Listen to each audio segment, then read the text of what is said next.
De volta com o Educador em Entrevista, 7º bloco. Converso agora com a vereadora Capitã Cláudia. Gratidão pela participação. Boa tarde. Boa tarde, Luciano. Eu que agradeço o espaço para a gente falar de um assunto aí tão importante, tão necessário.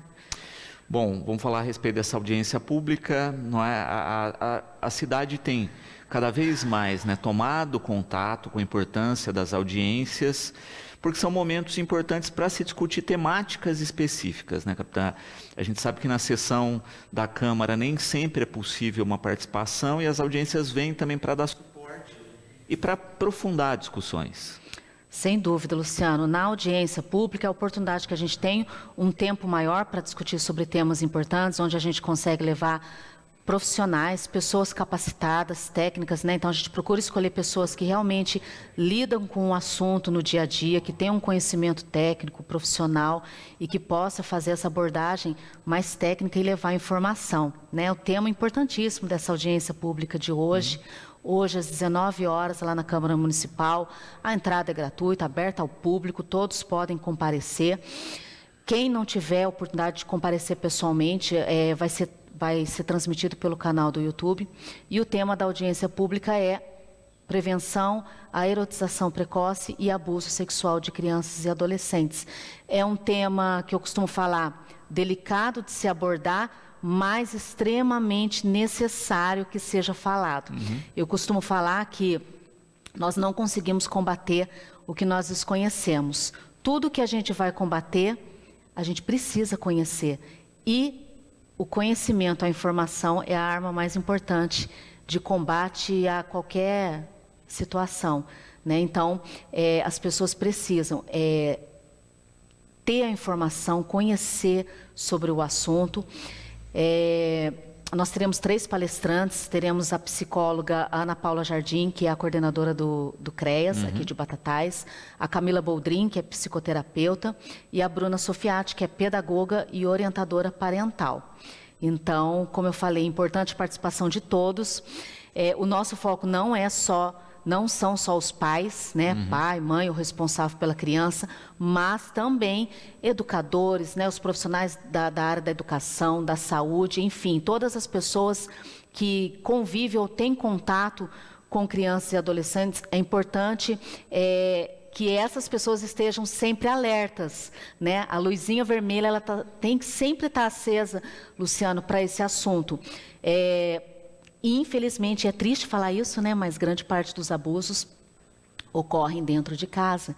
Então, muitas vezes o abusador está dentro de casa e as pessoas, os familiares que convivem com essa criança são coniventes nessa prática, né? Por isso que é importante esses outros profissionais também estarem atentos a isso, né? Muitos casos de abuso são detectados no ambiente escolar, né? O professor acaba detectando essa situação com a criança, existe uma mudança de comportamento dessa criança, né? O comportamento é alterado, não é só um sinal, são vários sinais, é um conjunto de sinais que essa criança apresenta, às vezes até através do desenho, né? O desenho é uma forma muito comum da criança demonstrar sentimentos. Então, é importante, na área da saúde também, né? Importante porque às vezes a mãe vai levar a criança para um atendimento, para uma unidade de saúde, e esse profissional vai conseguir detectar algum traço de abuso que essa criança possa estar sofrendo. E como você coloca muito bem, né, tem que se falar do tema, não é? Tem que se falar. É uma problemática da nossa sociedade que, se a gente não falar, a gente não encontra caminhos, a gente continua encobrindo uma coisa que ocorre, não é? E a gente só consegue resolver discutindo e pensando sobre. Um exemplo sempre que eu dou é o do câncer. Não é?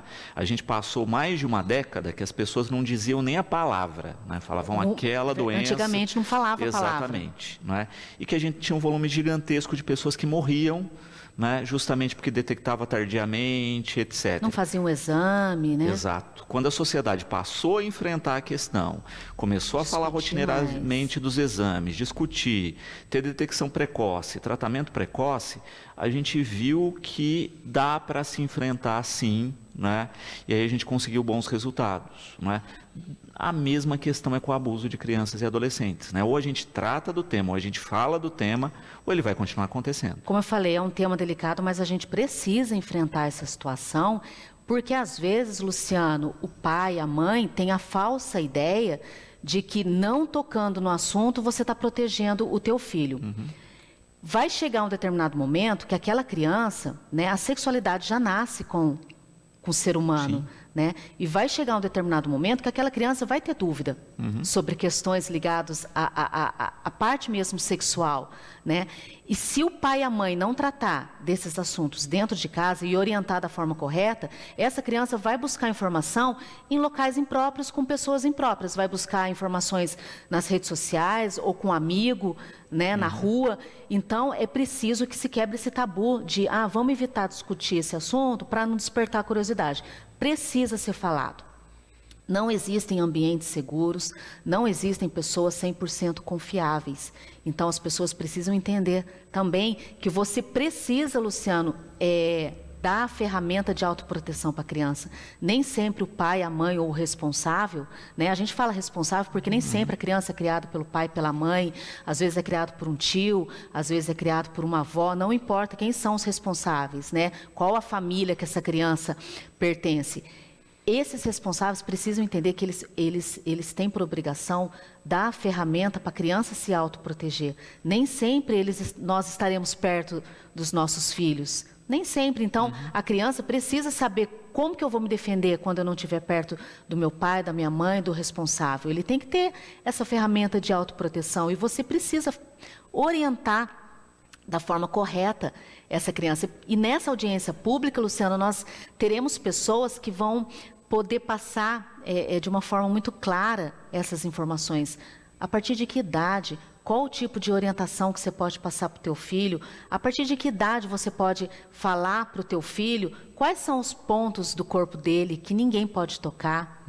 Né? Ele precisa saber disso. Quais os locais que eu não posso permitir? Se alguém ultrapassar esse carinho, já se torna um abuso. E você tem que começar a estabelecer também esse vínculo de confiança com teu filho, de diálogo, né? O diálogo é tão importante, estabelecer isso com os nossos filhos em casa, né? Para que ele possa também ter confiança em te contar quando algum adulto, alguma pessoa do seu convívio, em qualquer ambiente, como a gente falou, né? Não tem ambiente 100% seguro. Quando ele sentir desconfortável, que ele possa ter confiança de chegar no pai, na mãe e relatar isso, né? Para que providências possam ser tomadas. E reforçando, né, o bom das audiências, quando a gente fala da sessão, a sessão já está com a questão pronta em andamento. Já né? tem uma pauta, né? A gente tem um projeto de lei lá para ser debatido. Né? Quando a gente fala da audiência, a gente tem a possibilidade de coletar ideias para futuras leis, para outras ações. Políticas públicas, né? Até projetos. Muitos projetos nascem das ideias que são discutidas nessas audiências públicas. São oportunidades importantes também, né? E a população, o público que está ali presente na Câmara, na audiência, também tem oportunidade de interagir, né? De fazer perguntas, né? A gente vai fazer uma dinâmica hoje na audiência. Por ser justamente um tema delicado, às vezes a pessoa não quer, tem vergonha de se identificar, tem vergonha de relatar o problema, fazer um questionamento, né? Então, nós vamos distribuir uns formulários que a pessoa possa, de forma anônima, colocar as suas perguntas, né? E aí a gente recolhe e repassa isso para palestrante, para que a pessoa não fique constrangida, de repente, em fazer uma pergunta. E aí, Luciano, queria entrar rapidamente, né? É um tema tão amplo, né? Que tem tantas vertentes para a gente discutir, mas eu queria bater rapidamente na questão da erotização precoce. Como a gente tem visto crianças adultizadas, que a gente chama, né? Pulando etapas importantes da fase mais importante da nossa vida, que é a infância, né? Então, está antecipando a fase da infância, a criança ela não está exercendo plenamente a fase que ela deveria exercer, de brincadeira, de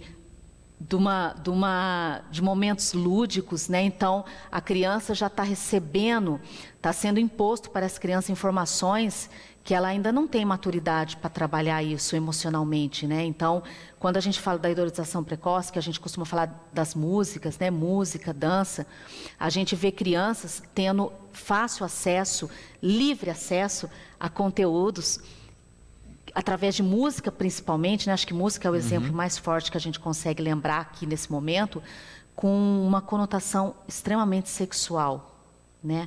Então, isso está sendo...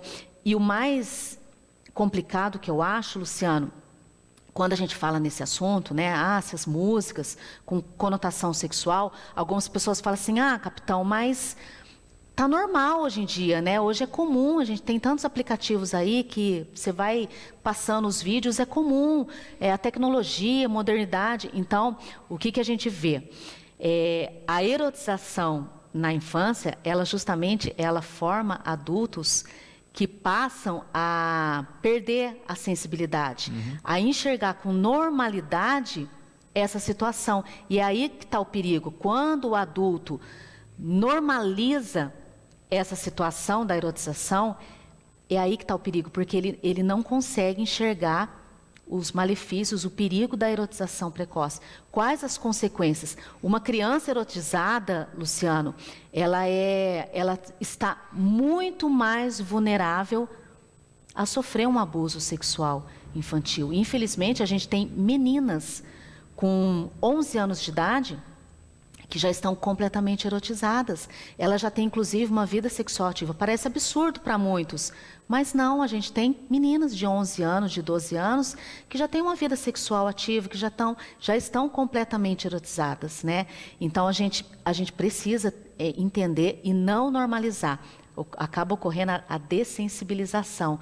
E isso não é só para essa situação, não. Para muitos casos aí graves que ocorrem, o adulto, a sociedade, de uma forma geral, começa a ver como um fato normal, e isso não é normal. Esse tipo de conteúdo não pode ser levado até a criança, não pode ser permitido que criança participe. Às vezes a gente vê o próprio responsável pela criança postando ou permitindo que a criança se exponha através dessas músicas de dança. E não vou muito longe, não, viu? Se a pessoa pegar esses programas musicais infantis, não é? Assista um Raul Gil num sábado, não é? E você vai ver, hora ou outra, músicas que não eram para aquelas crianças estarem executando. E eu não vou nem repetir as palavras que existem nessas músicas, porque é até constrangedor. Mas às vezes eu faço essa pergunta. Você, mãe, você se sentiria confortável de responder para o teu filho, caso ele perguntasse, mãe, o que é essa palavra? O que significa isso? E, na verdade, é um conteúdo, Luciano, que a gente fala que para a criança é completamente impróprio, mas a gente questiona até a questão do adulto também, porque são músicas que colocam a mulher, o corpo da mulher como um objeto, eles colocam o homem como o pegador, né? Ele exalta o corpo, essas músicas são sempre exaltando o corpo, principalmente da mulher, e excluindo a questão da afetividade. Isso elimina da música e exalta, supervaloriza apenas o corpo feminino, colocando o corpo feminino como um objeto realmente. E de cada vez mais de maneira mais direta, né? A gente tinha no passado, a gente pode citar aí grandes compositores, até um Luiz Gonzaga, etc., que tinham músicas de duplo sentido, não é? Mas que um pouco mais sutil. Exato, né? Era um duplo sentido que o adulto entendia o que estava sendo dito e a criança entendia de outra forma. A criança cantava, repetia, mas não entendia. Exato. Que não é o que acontece hoje, que não tem mais duplo sentido. Não, hoje está completamente direta a palavra. Exato. Né? Então, é impossível que não se entenda aquilo. E aquilo, Luciano, como eu falei, começa a ser algo normal, porque a gente vê tanto nas redes sociais, em aplicativos, que aquilo, infelizmente, para a criança passa a ser algo normal, e aí que entra a questão dessa criança já começar a ser erotizada, né, antes da hora, e o próprio pai, os próprios pais também começam, é tão comum isso estar acontecendo que ele começa a ver como algo normal, e não é normal. Por isso que é importante educar os pais, né? E é a dificuldade hoje, né? Das ferramentas de bloqueio nas redes sociais, né? Do que a criança pode acessar ou não. Só que a criança entende mais das redes que os próprios pais. Entende. Hoje a gente tem a inteligência artificial. Então eles não conseguem ter esse controle. Tem uma outra questão, né? Eu estava vendo uma matéria muito interessante sobre os algoritmos, né? Das redes. E que falam justamente isso, né? Você tem um aplicativo X que é de determinado país ou de determinada região. e que o algoritmo faz o seguinte: no país deles, né, o algoritmo te empurra conteúdo de qualidade, ou seja, cursos, né, te estimula coisas interessantes e produtivas. E para o restante vai empurrar dancinha, erotização, vai etc. O lixo. Né? Então, para o meu público, para o meu país, eu preservo, para os de fora não. Sim. Não é? Por isso que a gente tem que debater, né, por mais discussão que tenha isso, as ferramentas de controle das redes, né, que não é censura, mas é que as pessoas tenham de fato um conteúdo de qualidade. E você tocou num ponto importante, né, que é inevitável, né, tecnologia, modernidade, e hoje a gente tem até a inteligência artificial.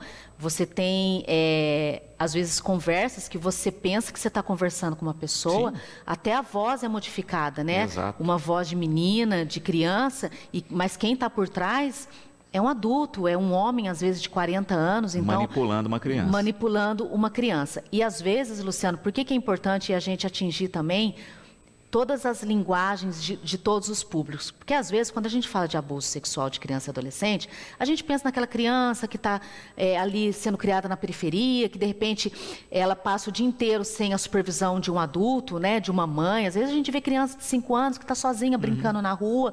Fala, nossa, essa criança, ela é vulnerável?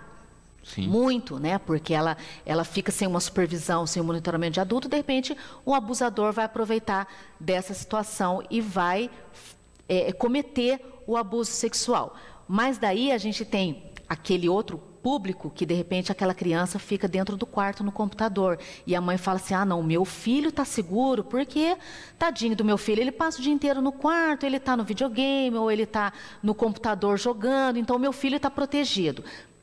Mero engano, né? Aquela criança também não está protegida, porque hoje a gente tem as redes sociais como um dos maiores meios para a prática do abuso sexual também. Então, o teu filho, ele está quietinho no quarto, mas ele pode estar tendo acesso, ele pode estar conversando com pessoas, com abusadores, com pedófilos. Então, precisa que, apesar da nossa correria do dia a dia, todos nós, né, mulheres, mães, hoje trabalha, hoje tem uma vida corrida, mas é preciso que nós coloquemos as prioridades na nossa vida, e os nossos filhos são as nossas prioridades, e a gente precisa pensar em criar mecanismos de monitorar o que teu filho acessa, qual o conteúdo que ele está acessando, né? Já que a gente tem, como você citou, uma dificuldade de ter esse regramento aí do que pode chegar até a criança, a gente tem uma carência de programação infantil. Nós conversamos no intervalo sobre isso, né, que as TVs abertas não colocam mais aquele conteúdo que nós tínhamos de desenho, realmente de um conteúdo voltado para a criança. Então, Luciano, o pai, a mãe, precisa criar mecanismos. A gente tem aplicativos hoje que você baixa no seu celular, que você consegue monitorar, você consegue regular o que teu filho vai ter acesso, o que ele vai poder. Eu lembro quando eu presenteei meu filho mais velho com um celular, a primeira preocupação foi baixar alguns aplicativos que você consegue até saber onde seu filho está naquele momento, né? Um GPS que você consegue saber. Quando ele baixa algum aplicativo, quando ele acessa alguma coisa, o pai consegue ter acesso. Mas é invasão de privacidade? Não, você está protegendo o teu filho num momento que ele ainda não tem discernimento, não tem maturidade para saber ele não tem a malícia ainda necessária para saber o que é perigoso e o que não é perigoso ao acessar. Então, o pai e a mãe não pode se eximir desse papel importante. Esse papel não é primeiro do professor, não é de mais ninguém, não é do avô, não é da avó, não é do educador que está na escola. Esse papel é do pai e da mãe, criar mecanismos de proteção para o seu filho. Capitão, horário da audiência hoje? Hoje, às 19 horas, lá na Câmara Municipal. Aproveito e te agradeço, Luciano, TV Educadora, por sempre abrir esse espaço importante. E aproveito, faça esse convite, pai, mãe responsável pela criança, profissionais da educação, da saúde, em participação de todos, é importantíssimo, porque como nós falamos no início aqui do programa, a informação é a nossa maior arma para combater esse grande mal. Capitão, quero agradecer sempre e deixar o espaço sempre à disposição. Eu que agradeço, Luciano. Muito obrigada.